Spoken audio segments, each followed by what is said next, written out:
Hello friends, welcome back to the class. In our last lecture, we have discussed about the primary and secondary immune response. ठीक है, ये दोनों जो immune response के type है वो किसके बेसिस पर थे कि एंटीजन का एक्सपोजर कितनी बार हुआ है बॉडी में. ठीक है, अगर एंटीजन का एक्सपोजर फर्स्ट टाइम होता है बॉडी में तो उसके अगेंस्ट में जो भी रिस्पॉन्स आता है उसे प्राइमरी इम्यून रिस्पॉन्स कहते हैं.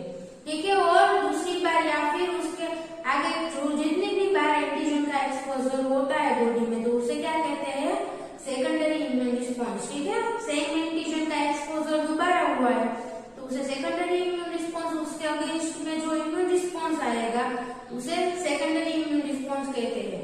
और फर्स्ट टाइम अगर कोई एंटीजन हमारी बॉडी में आता है, एंटर करता है तो उसके अगेंस्ट में जो भी इम्यून रिस्पॉन्स आता है उसे क्या कहते हैं, primary immune response. Okay, so now we are going for the second topic, that is the generation of humoral immune response. Immune response के दो टाइप्स और है. ठीक है, humoral immune response and cell mediated immune response.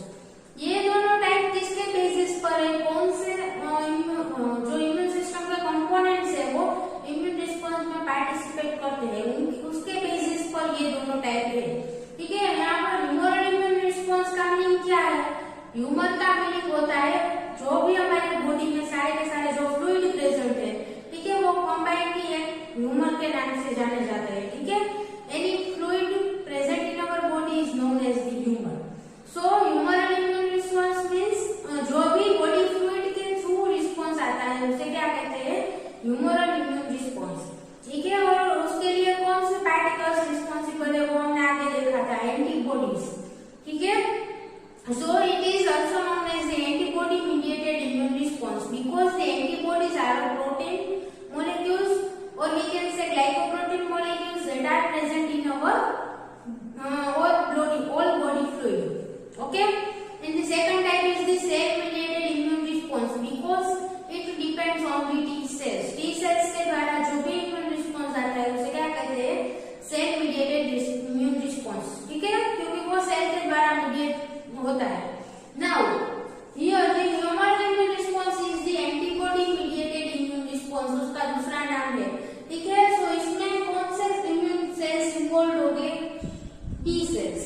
ठीक है, antibody किसके द्वारा जनरेट होते हैं, बी सेल के द्वारा. सो सबसे पहले हम एक बी सेल यहाँ पर लेते हैं. ठीक है, so this is the B cell.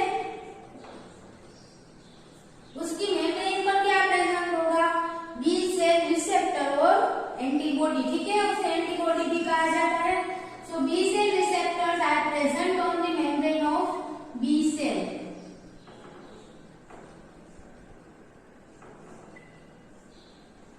Okay, तो ये सब जो है वो क्या है, एंटीबॉडी से, और इन सब की स्पेसिफिसिटी किसी एक एंटीजन के लिए होगी. ठीक है, इन सब ये सब की स्पेसिफिसिटी सेम होगी. नाउ अगर कोई एंटीजन बॉडी में एंटर करता है, okay, so this is the antigen, it will recognised by the B cell receptor. Okay, B cell receptor के द्वारा एंटीजन रिकॉग्नाइज होता है और बी सेल का एक्टिवेशन होता है. ठीक है, अभी जो बी सेल का एक्टिवेशन होगा तो क्या होगा, it will be converted into the two type of B cell. ठीक है, उसका डिफरेंशिएशन होकर दो टाइप के सेल बनेंगे. एक है memory cells, B cell, memory B cell, जिसकी मेम्ब्रेन पर रिसेप्टर्स प्रेजेंट हो गए. ये बात याद रखना, प्लाज्मा सेल्स जो है उसकी मेम्ब्रेन पर रिसेप्टर प्रेजेंट नहीं हो गए. ये एंटीबॉडी उसकी मेम्ब्रेन पर प्रेजेंट नहीं हो गए क्योंकि उसका जो मेन फंक्शन है वो क्या है, प्रोडक्शन ऑफ एंटीबॉडी. ठीक है, this is the plasma cell and this is the memory cell, memory cell and this is the plasma cell. ठीक है, तो प्लाज्मा सेल की मेम्ब्रेन पर रिसेप्टर्स प्रेजेंट नहीं हो गए. ओके, तो जब भी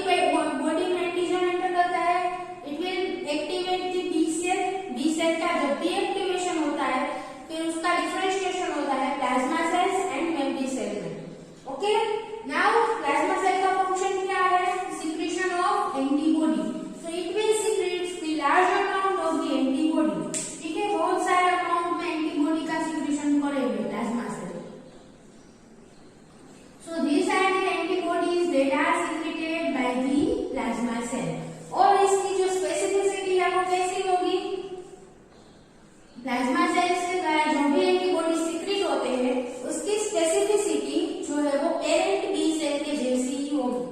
ठीक है, जो ये बी सेल है जो जिसने एंटीजन को रिकॉग्नाइज किया है उसी स्पेसिफिसिटी वाले सेम एंटीबॉडीज यहाँ पर रिलीज हो गए। ठीक है, सो these antibodies can recognize this antigen effectively. Okay, so this is the antibodies का जनरेशन हो गया है। अभी ये एंटीबॉडी है वो हमारे बॉडी फ्लूइड में एंटर करते हैं, एंटर कर जाएंगे और हमारे सारे बॉडी में सर्कुलेट करेंगे।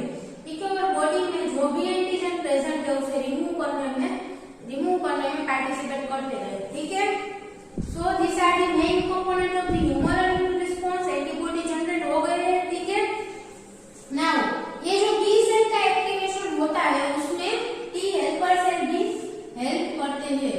ठीक है, जो हमारे सेल मीडिएटेड इम्यूनिटी का कंपोनेंट है टी हेल्पर सेल, वो क्या करेंगे, they will secret the cytokines. ठीक है, टी हेल्पर सेल के द्वारा जो साइटोकाइन सीक्रेट होता है वो साइटोकाइन उसका फंक्शन क्या है, एक्टिवेशन ऑफ बी सेल और टी सेल हाइपोटॉक्सिक सेल। ठीक है, सो इसका एक्टिवेशन करने में हेल्प करेंगे, activation of B cell. Okay, so हमारी जो humoral immunity and cell mediated immunity और humoral immune response and cell mediated immune response दोनों कोऑर्डिनेशन में वर्क करते हैं। अभी ये जो बी सेल का एक्टिवेशन हुआ है वो टी सेल यानी कि सेल मीडिएटेड इम्यून रिस्पांस को एक्टिवेट करने में हेल्प करेंगे। ठीक है, हमारे एंटीबॉडी है वो सेल मीडिएटेड इम्यून रिस्पांस को एक्टिवेट करने में हेल्प करते हैं। और जो हमारे सेल मीडिएटेड इम्यून रिस्पांस के कंपोनेंट यानी कि टी हेल्पर सेल है वो क्या करेंगे, वो साइटोकाइन्स रिलीज करते हैं। सो साइटोकाइन्स है वो बी सेल के एक्टिवेशन में यानी कि ह्यूमरल इम्यून रिस्पांस के एक्टिवेशन में हेल्प करते हैं। ठीक है, सो दोनों ही इम्यून रिस्पांस एक दूसरे के साथ कनेक्टेड है और उन दोनों का जो कोऑर्डिनेटेड रिस्पांस आता है वो हमारे बॉडी में देखने को मिलता है। ठीक है, और कोई भी एंटीजन बॉडी में एंटर किया तो ह्यूमरल और सेल मीडिएटेड दोनों ही इम्यून रिस्पांस का कंबाइंड रिस्पांस है वो मिलेगा। ओके, नाउ अभी यहाँ पर जो भी एंटीबॉडीज जनरेट हुए उसका फंक्शन क्या है, वो क्या करेंगे उसके बारे में हम डिस्कस करेंगे। ठीक है, तो सबसे पहले it will do the 4 main functions. ठीक है, अभी कोई एंटीजन ये किस एंटीजन के स्पेसिफिक है, ठीक है, जो यहाँ पर एंटीजन बाइंड हुआ है उसके स्पेसिफिक एंटीबॉडीज हो गया। So it will bind to the antigen और एंटीजन के साथ more than 1 antibodies can bind. Okay, इस एंटीजन के साथ एक से ज्यादा एंटीबॉडीज बाइंड कर सकते हैं और एक एंटीबॉडी 2 एंटीजन के साथ भी बाइंड कर सकता है। ठीक है, सो it will make a cluster of the antigen and antibody, antigen antibody complex बनाता है। ठीक है, नाउ अगर कोई ये जो एंटीजन है वो कोई वायरस है या फिर कोई टॉक्सिन है या कोई बैक्टीरिया है, ठीक है, हमारे बॉडी में एंटर किया है तो उसकी जो इफेक्ट है वो टॉक्सिन की इफेक्ट हमारे बॉडी में नहीं होने देगा। ठीक है, क्योंकि यहाँ पर एंटीबॉडी बाइंड हो चुका है। ठीक है, तो ये इसकी जो साइट है हमारे बॉडी में, इसको अगर ये टॉक्सिन है तो टॉक्सिन की हमारे बॉडी में इफेक्ट आने के लिए उसे हमारे बॉडी के किसी रिसेप्टर के साथ बाइंड करना पड़ता है। ठीक है, उस टॉक्सिन के स्पेसिफिक रिसेप्टर के साथ अगर वो बाइंड होती है टॉक्सिन तो ही उसकी इफेक्ट बॉडी में देखने को मिलती है। ठीक है, सो अगर हमारे एंटीबॉडी को टॉक्सिन के साथ बाइंड कर जाएंगे तो ये टॉक्सिन अपने स्पेसिफिक रिसेप्टर के साथ बाइंड ही नहीं कर पाएगी तो हमारे बॉडी में जो इसकी इफेक्ट है वो देखने को नहीं मिलती है। ठीक है, सो इसका फर्स्ट फंक्शन है न्यूट्रलाइजेशन, न्यूट्रलाइजेशन ऑफ टॉक्सिन्स। ठीक है, कोई भी टॉक्सिन हमारे बॉडी में एंटर करती है तो उसे वो एंटीबॉडीज न्यूट्रलाइज कर सकते हैं। ठीक है, then the second function is the, अभी जो ये एंटीजन स्पेसिफिक, इसके एंटीजन के लिए स्पेसिफिक एंटीबॉडीज है। ठीक है, सो वो क्या करेंगे, एंटीबॉडीज एंटीजन के साथ बाइंड कर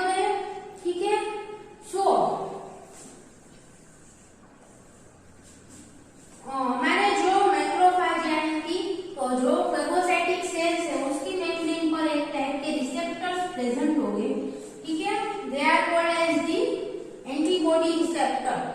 ओके, फेगोसाइटिक सेल्स की मेम्ब्रेन पर एंटीबॉडी रिसेप्टर्स भी प्रेजेंट होंगे। सो ये क्या करेगा, यहाँ पर एंटीबॉडी बाइंड हो जाएगा, ठीक है, यहाँ ये जो एंटीजन के एंटीजन के साथ बाउंड जो एंटीबॉडी है वो फेगोसाइटिक सेल के एंटीबॉडी रिसेप्टर के साथ बाइंड कर जाएगा, ठीक है। So this process is called as the opsonisation. Antibody जो एंटीजन को टैग करता है उसे क्या कहते हैं, उस प्रोसेस को क्या कहते हैं, tagging of antigen for the phagocytosis is known as the opsonisation, ठीक है। जो ये एंटीजन है उसे एंटीबॉडी ने टैग कर दिया, इसका मीनिंग क्या है, ये फॉरेन एंटीजन है और इसको बॉडी में से रिमूव करना है, ऐसा सिग्नल देता है ये एंटीबॉडी, ठीक है। टैग का मीनिंग क्या है, किसी भी चीज के लिए हम इसे टैग करते हैं। सो इस एंटीजन का टैगिंग हुआ है for removal from the body. Okay, so it will tag this antigen और जो फेगोसाइटिक सेल है उसे इजीली पता चल जाएगा कि ये एंटीजन जो है वो बाहर का है, फॉरेन एंटीजन है, और इसके फेगोसाइटोसिस में भी हेल्प करेगा, क्योंकि जो ये एंटीबॉडी रिसेप्टर है इसके साथ एंटीबॉडी बाइंड हो चुका है। सो ये एंटीजन कहीं पर भी जा नहीं सकेगा, ठीक है, यहाँ पर फिक्स हो गया है और फेगोसाइटोसिस की प्रोसेस है वो इजीली हो सकती है, ठीक है। So second function is in the phagocytosis और we can say in opsonization, ठीक है, through process of opsonization. So first is the neutralisation of toxin, second is the phagocytosis, then the third इसकी importance क्या है, हमने complement proteins के बारे में आगे डिस्कस किया था, ठीक है, कॉम्प्लीमेंट सिस्टम या फिर कॉम्प्लीमेंट प्रोटीन।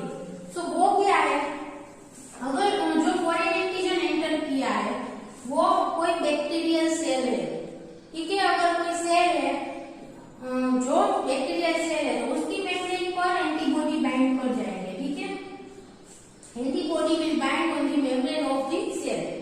अभी यहाँ पर जो एंटीबॉडी एंटीजन कॉम्प्लेक्स बनता है, जब भी एंटीजन एंटीबॉडी कॉम्प्लेक्स बनता है तो यहाँ पर कॉम्प्लीमेंट एक्टिवेशन होता है, ठीक है, this C is for the complement protein. Complement activation कैसे होता है, उसका पाथवे क्या है, वो सब हम आगे डिस्कस करेंगे। अभी इतना जानना जरूरी है कि जब भी एंटीजन एंटीबॉडी कॉम्प्लेक्स बनता है तो एंटीबॉडी जो है उसके जो ये टेल का रीजन है, ठीक है, उस पर क्या होगा, कॉम्प्लीमेंट एक्टिवेशन होगा, यानी कि जो कॉम्प्लीमेंट सिस्टम के सारे प्रोटीन है वो एक्टिवेट हो जाएंगे, ठीक है। और जब भी ये कॉम्प्लीमेंट प्रोटीन एक्टिवेट होते हैं तो वो क्या करता है, जो भी सेल की मेम्ब्रेन पर कॉम्प्लीमेंट एक्टिवेशन होता है वो उस सेल का लाइसिस कर देते हैं, ठीक है। तो किस प्रकार ये कॉम्प्लीमेंट प्रोटीन सेल के लाइसिस में हेल्प करते हैं वो हम आगे कॉम्प्लीमेंट सिस्टम में देखेंगे, ठीक है। So one application is, third application is the lysis of cell by complement activation, ठीक है, कॉम्प्लीमेंट एक्टिवेशन। ओके, समझ में आया, जब भी एंटीजन एंटीबॉडी कॉम्प्लेक्स बनता है तो क्या होता है, उसकी मेम्ब्रेन पर जो भी एंटीजन यानी कि जो भी सेल की मेम्ब्रेन पर एंटीबॉडी बाइंड होता है उस एंटीबॉडी पर कॉम्प्लीमेंट एक्टिवेशन हो जाता है, और जब भी कॉम्प्लीमेंट एक्टिवेशन होता है किसी सेल की मेम्ब्रेन पर तो उस सेल का लाइसिस फाइनल है, ठीक है। सो बैक्टीरियल सेल की मेम्ब्रेन पर अगर कॉम्प्लीमेंट एक्टिवेशन हो गया तो वो बैक्टीरियल सेल का लाइसिस करवा देगा, ठीक है, इतना समझ में आया। Now the fourth application is the ADCC, full form है antibody dependent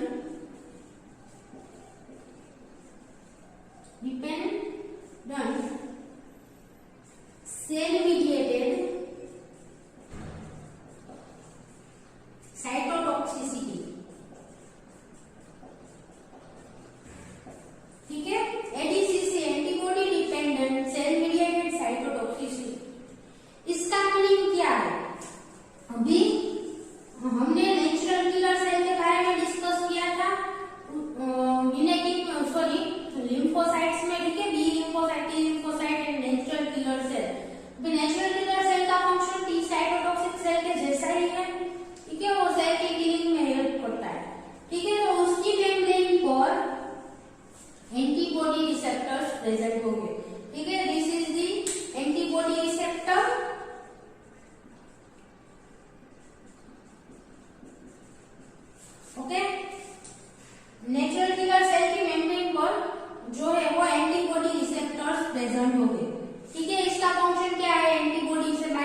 natural killer cell के द्वारा जो भी सेल के साथ वो बाइंड हुआ है उस सेल का किलिंग हो जाएगा। ठीक है, नेचुरल किलर सेल का एंटीबॉडी रिसेप्टर जिस भी सेल के साथ बाइंड करता है उस सेल का लाइसिस हो जाता है। ठीक है, उस सेल का किलिंग हो जाता है। किस प्रकार किलिंग होगा वो हम आगे के टॉपिक जो आगे है हमारा killing mechanism of natural killer cell उसमें डिस्कस करेंगे। ठीक है, पर जो भी एंटीबॉडी है वो बैक्टीरिया सेल की मेम्ब्रेन पर बाइंड करता है और उसका दूसरा जो पोर्शन है वो एंटीबॉडी रिसेप्टर के साथ बाइंड करता है। ठीक है, नेचुरल किलर सेल के। तो नेचुरल किलर सेल के द्वारा इस सेल का डेथ है वो फाइनल हो जाता है। ठीक है, so this are the four way by which the antigen is removed from the body with the help of the antibody. ठीक है, एंटीबॉडी की मदद से किस प्रकार एंटीजन रिमूव होता है बॉडी में से उसके लिए चार वेज है डिफरेंट। ठीक है, first is the neutralisation of toxin.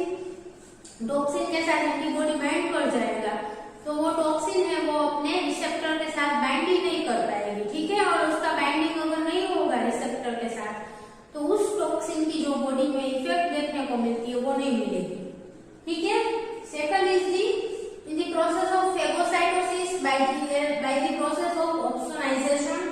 ठीक है, वो एंटीजन को टैग कर देगा एंटीबॉडी कि ये फॉरेन एंटीजन है और उसका जो रिमूवल है वो फेगोसाइटोसिस के द्वारा इजीली बॉडी में से हो सकता है आफ्टर द टैगिंग। ओके, यहाँ पर एंटीजन फिक्स हो जाएगा क्योंकि ये एंटीबॉडी रिसेप्टर के साथ एंटीबॉडी बाइंड कर जाएगा। ठीक है, सो ये एंटीजन यहाँ पर फिक्स हो गया है, सो फेगोसाइटोसिस इजीली उसका हो जाएगा और वो बॉडी में से रिमूव हो जाएगा। Then the third process is the lysis of cell by the complement activation. जिस भी सेल की मेम्ब्रेन पर एंटीबॉडी बाइंड करता है उसके जो ये पोर्शन है पीछे का वहां पर कॉम्प्लीमेंट एक्टिवेशन होता है। ठीक है, और कॉम्प्लीमेंट एक्टिवेशन जिस भी सेल के मेम्ब्रेन पर होता है उस सेल का लाइसिस फाइनल है। Okay, and then the natural killer cell. ठीक है, ADCC antibody dependent cell mediated cytotoxicity. Okay, it will help natural killer cell to recognise the foreign antigen और foreign cell. Okay, so this are the four ways जिसके द्वारा antibody है वो antigen के removal में help करता है।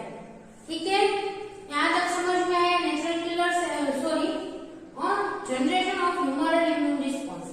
Humoral immune response किस प्रकार जनरेट होता है उसके बारे में अभी हमने यहाँ डिस्कस किया।